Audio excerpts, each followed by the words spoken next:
జీ5 app download చేసుకుని పూర్తి ఎపిసోడ్లని ఉచితంగా చూడండి. అమ్మ వాళ్ళు పిలు. కేకేన్ అవసరం లేదు విశాల్, మందని తోలుకొస్తున్నాను. ఏయ్, మేమేమైనా గొర్రెలమా బర్రెలమా మంద అంటున్నావు? ఆ మేకల మూకకి మహారాజులండి మీరు. అలాను ఒప్పుకుంటా. వెర్రి వల్లభా, దీని జోకులు నీకర్థం కావడం లేదు. బావగారు, హారతి తీసుకోండి. అత్తయ్య, మీరు గాయత్రి మీద అక్షింతలు వేసి ఆశీర్వదించండి. మా వరకైతే పర్వాలేదు నాయని.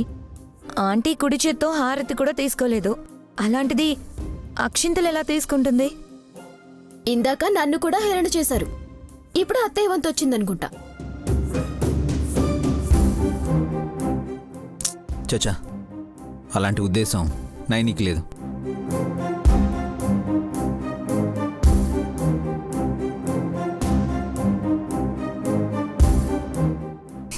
గుళ్ళో గాయత్రిని దత్తత తీసుకున్నాం, కానీ నాగయ్య చేసిన సాహసాన్ని చూసి ఆశ్చర్యపోయామే గాని ఇంటి పెద్దలైన నాన్న అమ్మ గాయత్రి పాపని ఆశీర్వదిస్తే బాగుంటుంది అనిపించింది.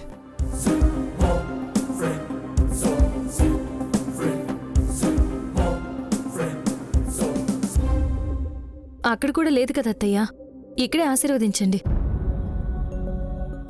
మావయ్య గారు పని మీద బయటికి వెళ్లారు, మీ పనేమో పాప మీద అక్షింతలు వేయడమే. తీసుకోండి. ఎలా తీసుకోను? ఎడమ చేత్తో మాత్రం తీసుకోకండి అత్తయ్యా. పొద్దున్నుంచి ఎన్ని పాడు పనులు చేసిందో ఆ చెయ్యి. హే మెంటల్! తమాషా కన్నానులేండి, చెయ్యి చాపండి. అది ఎత్తలేకనే కదా మొత్తుకునేది. ఓయ్, మీరెత్తండయ్యా స్వామి. మీ అమ్మ కుడి చేతిని కాస్త గాల్లోకి లేపితే అందులో కాసన్ని అక్షింతలు వేస్తారు.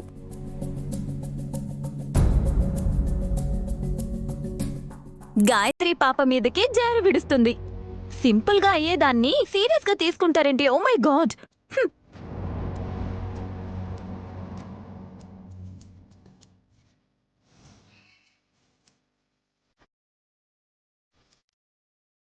తెలివే లేదంటాం గాని హాస్ ఐడియాలు బాగానే ఇస్తుంది. కరెక్ట్.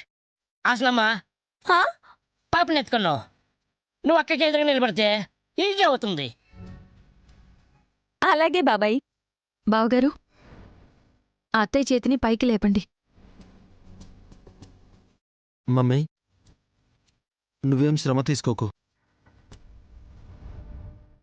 ఆ మాటకొస్తే ఆవిడేమీ తీసుకోలేదు బ్రో, నువ్వు కాని. రెడీ. వల్లభా, నేను కూడా చెయ్యనా? మా ఆయన మీద కాకుండా మా అత్తయ్య మీద వెయ్యి. దాని మాటలు పట్టించుకోకు, ముందు పైకెత్తు.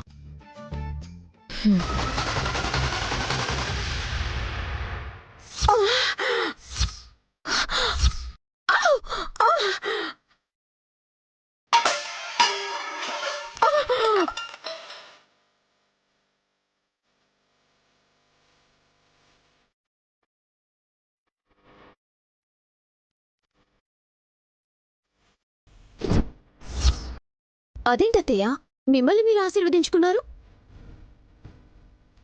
దాని అడ్డం అది కాదు చెల్లి, అత్తయ్యకి ఈ భూమి మీద నూకలి చెల్లినట్టే అని.